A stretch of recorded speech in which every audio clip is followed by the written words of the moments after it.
How often do you dress up and go out for a cup of coffee or dinner date with your girlfriends or yourself?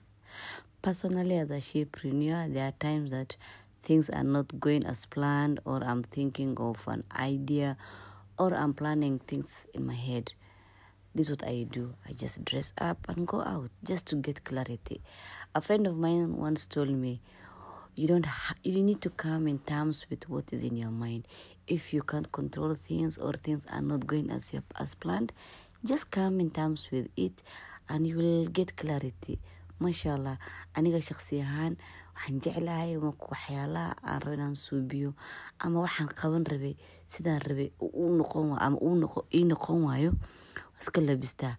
Gabadha saaxiibtay ama walaalahayga ayaan dhahaa soo baxa bal qaxwo ama casho aan isla soo cunno. Anigoo waxaan baxaya maskaxdayda qaqam ee mise waxyaalaha aan rabay inaan suubismi waayo, laakiin waxaan soo noqonaya maskaxdayda ay furan, madaxayga degan, jawiga ii degan, waxyaalihii aan qaban rabay oo ii fududaadeen ayaan soo noqdaa.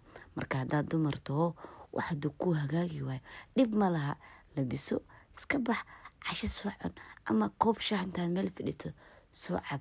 Come into terms with wixii ku hagaagi waayo. Ilaahay baa irsaaqada haya, ilaahay baa xalka haya.